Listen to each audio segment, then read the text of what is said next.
আজ আমরা যাচ্ছি কনকচৌরি থেকে ত্রিজুকিনারায়ণের পথে। দেবভূমি উত্তরাখণ্ডের সোনপুরাগের কাছে অবস্থিত এক পৌরাণিক মন্দির। এই মন্দিরটি ভগবান বিষ্ণুর মন্দির হিসাবে পরিচিত, যেখানে সত্যযুগে ভগবান শিব ও দেবী পার্বতীর বিবাহ সম্পন্ন হয়েছিল। ত্রিজুকিনারায়ণের ডিস্টেন্স কনকচৌরি থেকে প্রায় 90 কিলোমিটার এবং সোনপুরাগ থেকে প্রায় 12 কিলোমিটার।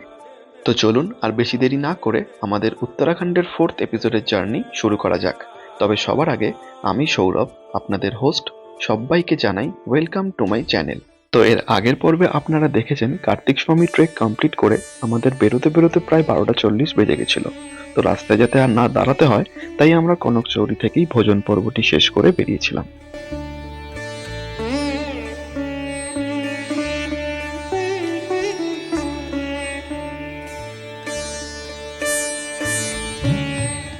তো আজকে আমাদের প্ল্যান হলো আমরা কনকচৌরি থেকে সোনপ্রয়াগ হয়ে ত্রিজুকিনারায়ণের দিকে যাব, ওখানে স্টে করব আর তারপরের দিন সকাল সকাল ত্রিজুকিনারায়ণ মন্দির দেখে তারপর চোপতা যাব, কারণ পরশুদিন আমাদের চোপতা থেকে তুঙ্গনাথের ট্রেক শুরু হবে।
তো ঘন্টা চারেকের একটা জার্নি কমপ্লিট করে আমরা পৌঁছে গেলাম আজকের গন্তব্যস্থলে।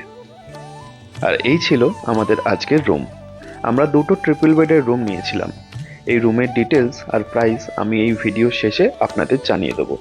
আর এই হোমস্টেতে একটা সুন্দর কমন ব্যালকনি ছিল, যেখানে আমার বেশিরভাগ সময়টাই কেটে গেছিল।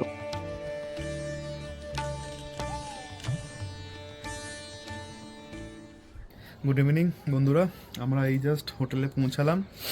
তো আমরা সোনপ্রয়াগ থেকে একটু ওপরে এসে স্টে করছি। তো এই জায়গাটার নাম মনে হয় মাজৌসি বলে কিছু একটা। তো সোনপ্রয়াগ হচ্ছে নিচে, ওইখানে ওই পাহাড়ের ওই খাদের নিচে সোনপ্রয়াগ। তো আমরা একটু ওপরে এলাম।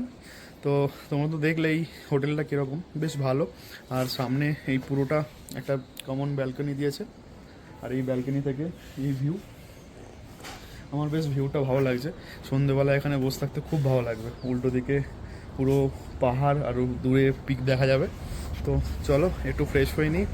আজ সকাল থেকে তো অনেক ধকল গেছে, দেখলে তোমরা। আর ব্যাপারটা হচ্ছে আজকের দিনটা এখানে থেকে আমরা রেস্ট নেব, আর কালকে এখান থেকে যাব হচ্ছে ত্রিজুকিনারায়ণ। তো চলো একটু ফ্রেশ ট্রেশ হয়ে নিই। একটু কফি অর্ডার দিয়েছি, একটু কফি খাই। আমরা এখন খেয়ে নিচ্ছি, এখন 8টা বাজে। হোটেলে যারা আছেন তারা বলছিলেন যে তাড়াতাড়ি খেয়ে নিতে, ওরা একটু তাড়াতাড়ি সব কিছু করেছে। এখন খেয়ে নিই, কালকে সকালবেলা তো আবার উঠতে হবে। তোমাদেরকে ডাইনিং এরিয়াটা দেখাচ্ছি। ডাইনিং এরিয়াটা বেশ ভালো, আর এই ব্যালকনির সামনেটা দেখো, বেশ সুন্দর লাগছে। আর সামনে পাহাড়, ভালোই ঠান্ডা লাগছে। চলো খেয়ে নিই এবার তাড়াতাড়ি।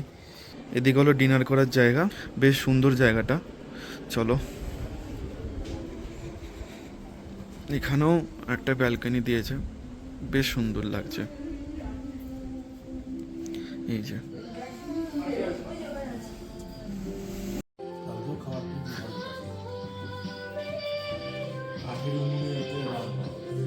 রাতের খাবারটা ঝটপট খেয়ে নেওয়ার পরে বাইরে কিছুটা সময় কাটিয়ে শুয়ে পড়লাম, কারণ কাল সকাল সকাল বেরোতে হবে ত্রিযুগী নারায়ণ মন্দিরে যাওয়ার জন্য।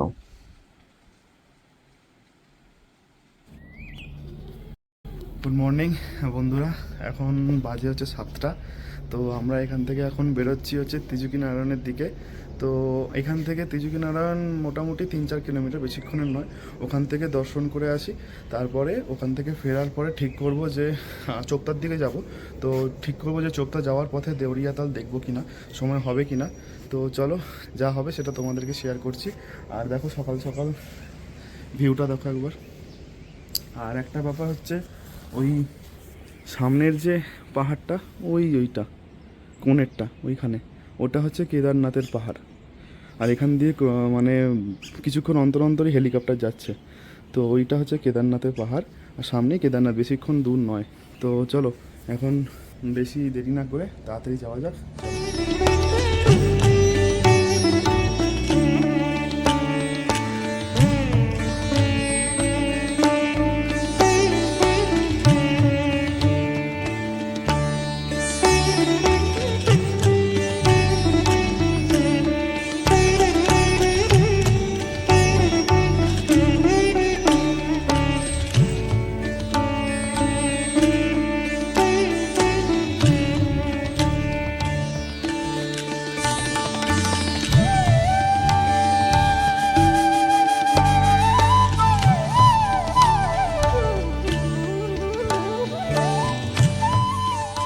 তো আমরা এই ত্রিযুগী নারায়ণে পৌঁছালাম। আমাদের হোটেল থেকে ত্রিযুগী নারায়ণের ডিস্টেন্স ছিল 3 কিলোমিটার। আর এইখান থেকে এবারে পার্কিংয়ে গাড়িটা রেখে এখন সামনের দিকে এগিয়ে যাচ্ছি। সামনের দিকেই মন্দির আছে, চলো।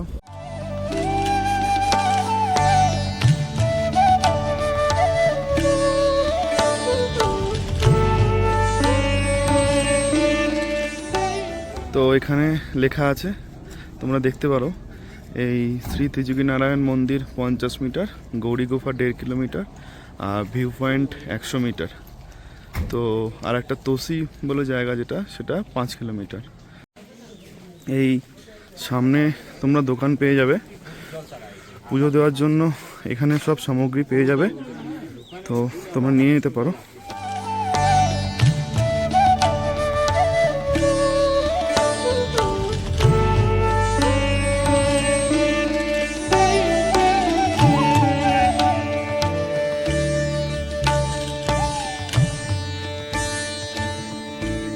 शिव कैलाशों के बसी धौलीदारों के राजा शंकर संकट। প্রাচীন কাহিনীতে মোড়ানো এই সেই মন্দির যেখানে সত্যযুগে মহাদেব এবং দেবী পার্বতীর বিবাহ সম্পন্ন হয়েছিল। কাহিনী অনুসারে ভগবান ব্রহ্মা নিজে এখানে এসে সেই মহাবিবাহ পরিচালনা করেছিলেন। আর এখানে বিশেষ একটি ভূমিকায় ছিলেন ভগবান বিষ্ণু, যিনি পার্বতীর ভাইয়ের ভূমিকায় থেকে তার দায়িত্ব পালন করেছিলেন। মন্দিরের মর্মমূলে জ্বলছে অক্ষয়গঙ্গা অগ্নিকুণ্ড, সেই মহাবিবাহের সাক্ষী যা আজও অবিচ্ছিন্নভাবে প্রজ্বলিত। এই অগ্নি যেন প্রাচীন যুগের স্মৃতির প্রদীপ, যা শতাব্দীর পর শতাব্দী ধরে অনির্বাণ। ত্রিযুগী নারায়ণ মন্দিরের প্রাঙ্গণে রয়েছে 4টি পবিত্র কুণ্ড: রুদ্রকুণ্ড, বিষ্ণুকুণ্ড, ব্রহ্মাকুণ্ড এবং সরস্বতী কুণ্ড। ত্রিযুগী নারায়ণ মন্দিরের প্রতিটি কোণে লুকিয়ে আছে এক অপরূপ আধ্যাত্মিকতার ছোঁয়া। এই মন্দিরের আকাশ ছোঁয়া ইতিহাস আমাদের মনকে ভক্তি এবং শ্রদ্ধার আবেশে পূর্ণ করে তোলে। আর এটা বলতেই হয়, এখানে এসে এক অন্যরকম অনুভূতি হলো, যেটা কখনোই ভাষায় বোঝানো সম্ভব না। তো আমাদের এই পুজো কমপ্লিট হলো, আমরা এই বেরোলাম মন্দির থেকে, এখন গাড়ির দিকে যাচ্ছি। তো চলো এবার একটু হোটেলে যাব, হোটেলে গিয়ে ফ্রেশ হয়ে তারপরে চোপতার জন্য বেরোবো। চোপতায় যাওয়ার আগে যদি সময় থাকে তাহলে দেউরিয়া তালটা ঘুরে তারপর যাব। ভেতরে মন্দিরে ঢুকে বেশ ভালো লাগছিল। এখানে তো সেরকম কেউ বেশি আসে না, তো আগে আমরা অত বেশি জানতাম না, কিন্তু শুনেছিলাম। কিন্তু এখানে আজকে যখন এলাম বেশ ভালো লাগলো, মানে মনটা বেশ ভালো লাগলো। शिव जी नु सजदा झोलाते डोरा, शिव जी नु सजदा झोलाते डोरा, गौरा नु सज। বন্ধুরা চলো এবার আমরা বেরোবো। আমাদের ব্রেকফাস্ট হয়ে গেছে, তো এখন গাড়িতে উঠবো। গাড়িতে উঠে সোনপ্রয়াগের জন্য যাব। আমার মনে হয় একটু দেরি হয়ে গেল, দেউরিয়াতাল যাওয়ার কথা ছিল। তো দেখি 12টার মধ্যে মোটামুটি যদি সারিগ্রাম পৌঁছাতে পারি তাহলে দেউরিয়াতাল যাব। আর ওখান থেকে ক্রমাগত হেলিকপ্টার চলে যাচ্ছে কেদারনাথের জন্য, ক্রমাগত। আর ব্যাপারটা হচ্ছে দেউরিয়াতাল যদি যেতে হয় তাহলে সারিগ্রাম অবধি গাড়ি যায়, সারিগ্রাম থেকে আমাদেরকে হেঁটে যেতে হবে 4 কিলোমিটার মতন, 3.5 থেকে 4 ম্যাক্সিমাম, ওই 3-3.5 ধরতে পারো। তো 3.5 কিলোমিটার আমাদের ট্রেক করে যেতে হবে, আর ফেরার সময় আবার 3.5। তো চলো এবার দেখি একটু যদি সময় পাওয়া যায় তাহলে দেউরিয়াতাল যাব, আর না হলে ডিরেক্ট চোপতা চলে যাব। তো চলো তাড়াতাড়ি বেরোনো যাক। আর এটা ছিল আমাদের homestay, Prince homestay and restaurant. এই যে ওইখানটা ডিনারের জন্য, আর এখানটা হচ্ছে হোমস্টে, বেশ সুন্দর। তো আমরা এখন ত্রিজুকিনারায়ণ থেকে চেক আউট করে বেরোলাম চোপতার উদ্দেশ্যে। আর এর মাঝে আমি আপনাদের আমাদের যে হোটেল ছিল সেটা ডিটেলসটা দিয়ে দিচ্ছি। আমরা ওখানে 2টো ট্রিপল বেডরুম নিয়েছিলাম, এবং এক একটা ট্রিপল বেডরুমের দাম ছিল 2400 টাকা করে। আর এই হোটেলের ফোন নাম্বার আমি আপনাদের স্ক্রিনের মধ্যে এবং ডেসক্রিপশনে দিয়ে দিচ্ছি, আপনারা চাইলে বুক করতে পারেন। তো রাস্তায় লেট হয়ে যাওয়ায় দেউরিয়াতাল আর দেখা সম্ভব হয়নি, তাই আমরা ডিরেক্ট চোপতার দিকেই এগোচ্ছি। আশা করছি এরপরে অবশ্যই কখনো দেউরিয়াতাল ট্রিপ প্ল্যানটাও সাকসেসফুল হবে।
शिव कैलाशों के बसी धौलीदारों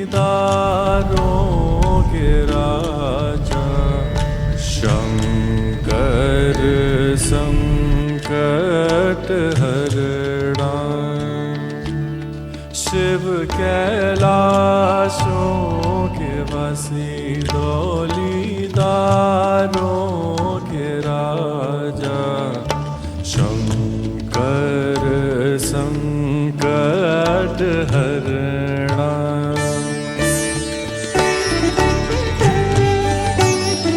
প্রায় 4.5 ঘন্টার জার্নির পরে আমরা পৌঁছালাম আমাদের চোপতার হোমস্টেতে। আজকের এই ভিডিওটা আমি এখানেই শেষ করছি। এর পরের পর্বে থাকবে আমাদের উত্তরাখণ্ড ট্রিপের মেইন ট্রেক তুঙ্গনাথ মন্দির। तेरे कैलाशों का अंत न पाया, तेरे कैलाशों का